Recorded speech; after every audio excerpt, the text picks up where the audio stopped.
بسم الله الرحمن الرحيم ياسين والقرآن الحكيم إنك لمن المرسلين على صراط مستقيم تنزيل العزيز الرحيم لتنذر قوما ما أنذر آباؤهم فهم غافلون لقد حق القول على أكثرهم فهم لا يؤمنون إنا جعلنا في أعناقهم أغلالا فهي إلى الأذقان فهم مقمحون وجعلنا من بين أيديهم سدا ومن خلفهم سدا فأغشيناهم فهم لا يبصرون وسواء عليهم أأنذرتهم أم لم تنذرهم لا يؤمنون إنما تنذر من اتبع الذكر وخشي الرحمن بالغيب فبشره بمغفرة وأجر كريم إنا نحن نحيي الموتى ونكتب ما قدموا وآثارهم وكل شيء أحصيناه في إمام مبين واضرب لهم مثلا أصحاب القرية إذ جاءها المرسلون إذ أرسلنا إليهم اثنين فكذبوهما فعززنا بثالث فقالوا إنا إليكم مرسلون قالوا ما أنتم إلا بشر مثلنا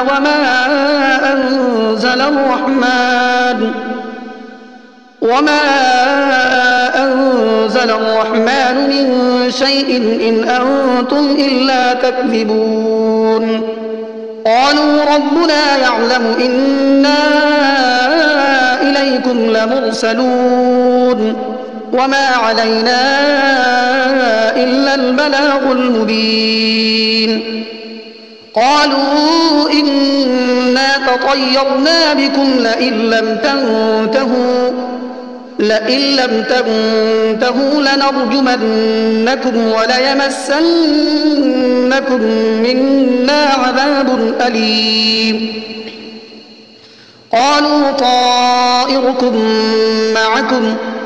أئن ذكرتم بل أنتم قوم مسرفون وجاء من أقصى المدينة رجل يسعى قال يا قوم اتبعوا من لا يسألكم أجرا وهم مهتدون وما لي لا أعبد الذي فطرني وإليه ترجعون أأتخذ من دونه آلهة إن يردني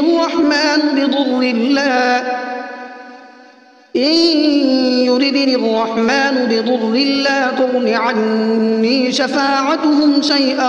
ولا ينقذون إني إذا لفي ضلال مبين إني آمنت بربكم فاسمعون قيل ادخل الجنة قال يا ليت قومي يعلمون بما غفر لي ربي وجعلني من المكرمين وما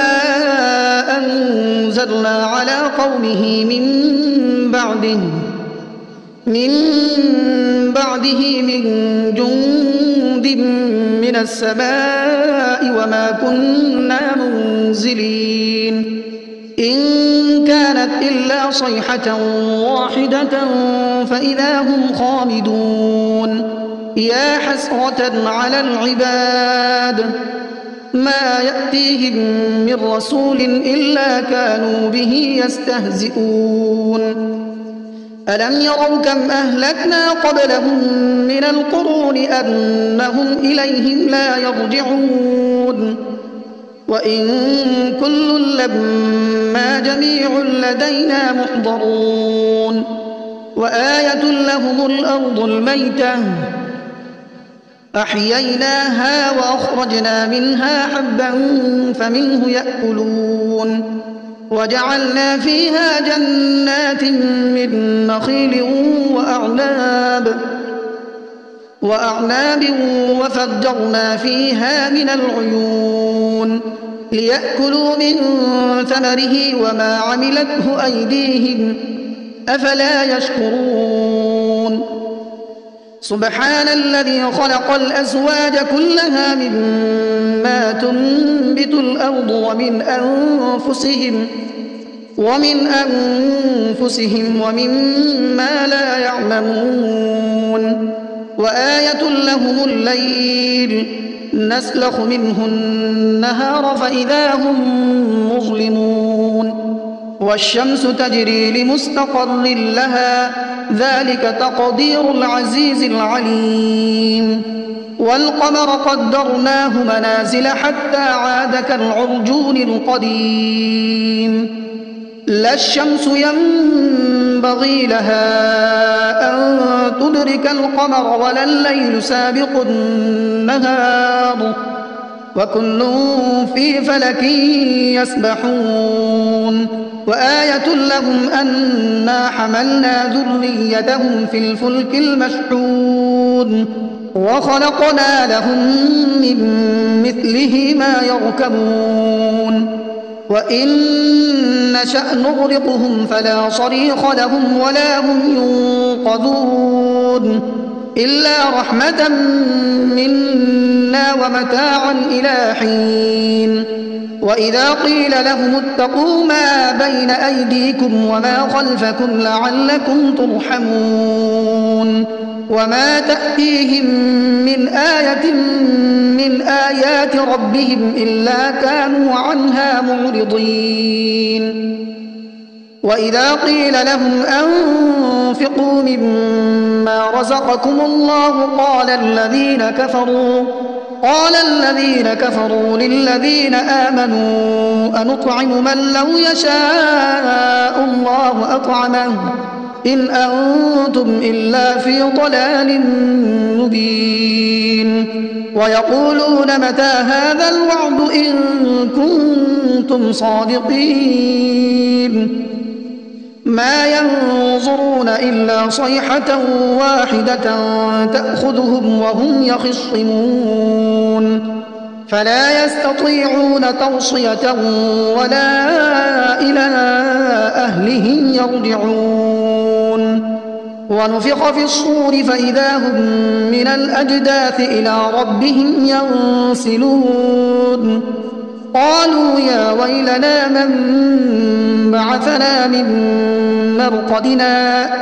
هذا ما وعد الرحمن وصدق المرسلون إن كانت إلا صيحة واحدة فإذا هم جميع لدينا محضرون فاليوم لا تظلم نفس شيئا ولا تجزون إلا ما كنتم تعملون إن أصحاب الجنة اليوم في شغل فاكهون هم وأزواجهم في ظلال على الأرائك متكئون لهم فيها فاكهة ولهم ما يدعون سلام قولا من رب رحيم وامتازوا اليوم أيها المجرمون ألم أعهد إليكم يا بني آدم ألا تعبدوا الشيطان إنه لكم عدو مبين وأن اعبدوني هذا صراط مستقيم ولقد أضل منكم جبلا كثيرا أفلم تكونوا تعقلون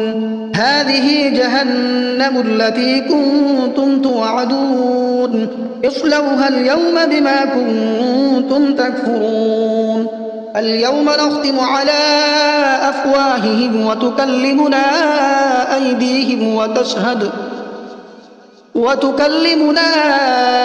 أيديهم وتشهد أرجلهم بما كانوا يكسبون ولو نشاء لطمسنا على أعينهم فاستبقوا الصراط فأنى يبصرون ولو نشاء لمسخناهم على مكانتهم فما استطاعوا مضيا ولا يرجعون ومن نعمره ننكسه في الخلق أفلا يعقلون وما علمناه الشعر وما ينبغي له إن هو إلا ذكر وقرآن مبين لينذر من كان حيا ويحق القول على الكافرين أولم يروا أنا خلقنا لهم مما عملت أيدينا أنعاما فهم لها مالكون وذللناها لهم فمنها ركوبهم ومنها يأكلون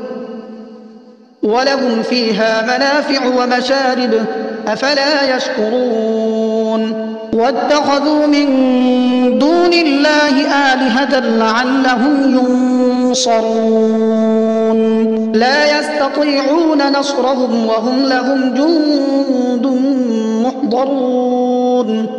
فلا يحزنك قولهم إنا نعلم ما يسرون وما يعلنون أولم ير الإنسان أنا خلقناه من نطفة فإذا هو خصيم مبين وضرب لنا مثلا ونسي خلقه قال من يحيي العظام وهي رميم قل يحييها الذي أنشأها أول مرة وهو بكل خلق عليم الذي جعل لكم من الشجر الأخضر نارا فإذا أنتم منه توقدون أوليس الذي خلق السماوات والأرض بقادر على أن يخلق مثلهم بلى وهو الخلاق العليم إنما أمره إذا أراد شيئا أن يقول له كن فيكون فسبحان الذي بيده ملكوت كل شيء وإليه ترجعون بسم الله الرحمن الرحيم الرحمن علم القرآن خلق الإنسان علمه البيان الشمس والقمر بحسبان والنجم والشجر يسجدان والسماء رفعها ووضع الميزان ألا تطغوا في الميزان وأقيموا الوزن بالقسط ولا تخسروا الميزان والأرض وضعها للأنام فيها فاكهة والنخل ذات الأكمام والحب ذو العصف والريحان فبأي آلاء ربكما تكذبان خلق الإنسان من صلصال كالفخار وخلق الجان من مارج من نار فبأي آلاء ربكما تكذبان رب المشرقين ورب المغربين فبأي آلاء ربكما تكذبان مرج البحرين يلتقيان بينهما برزخ لا يبغيان فبأي آلاء ربكما تكذبان يخرج منهما اللؤلؤ والمرجان فبأي آلاء ربكما تكذبان وله الجوار المنشآت في البحر كالأعلام فبأي آلاء ربكما تكذبان كل من عليها فان ويبقى وجه ربك ذو الجلال والإكرام فبأي آلاء ربكما تكذبان يسأله من في السماوات والأرض كل يوم هو في شأن فبأي آلاء ربكما تكذبان سنفرغ لكم أيها الثقلان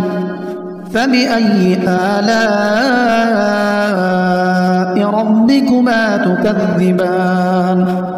يا معشر الجن والإنس إن استطعتم أن تنفذوا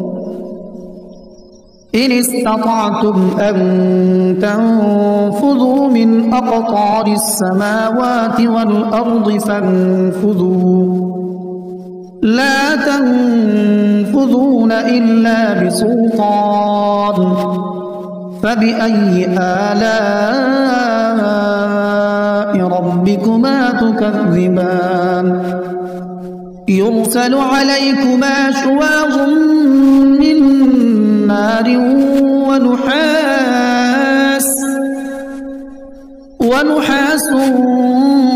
فلا تنتصران فبأي آلاء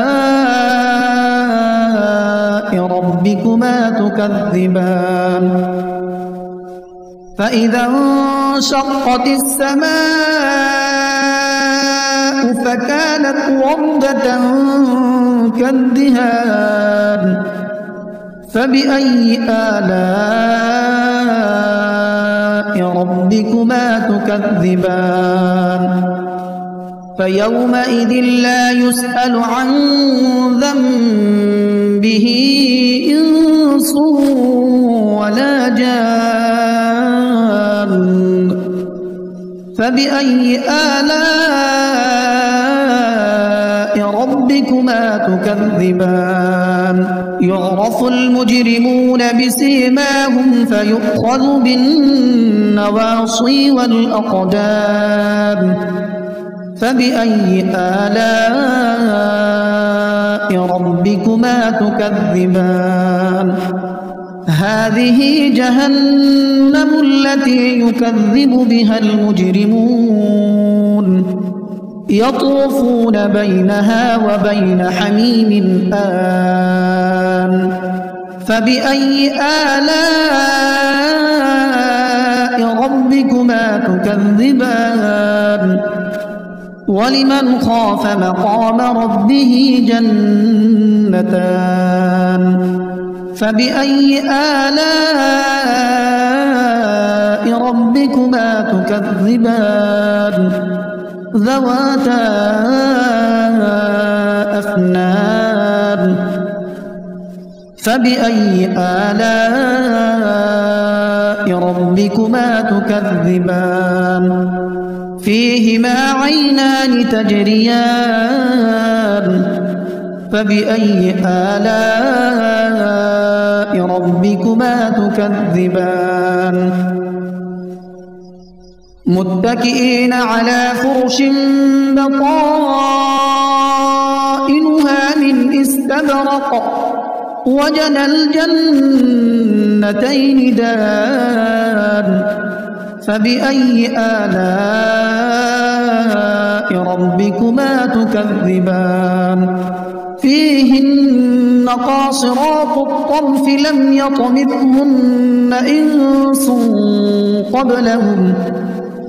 لم يطمثهن إنس قبلهم ولا جان فبأي آلاء ربكما تكذبان كأنهن الياقوت والمرجان فبأي آلاء ربكما تكذبان هل جزاء الإحسان إلا الإحسان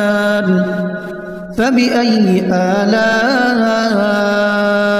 ربكما تكذبان ومن دونهما جنتان فبأي آلاء ربكما تكذبان مدهامتان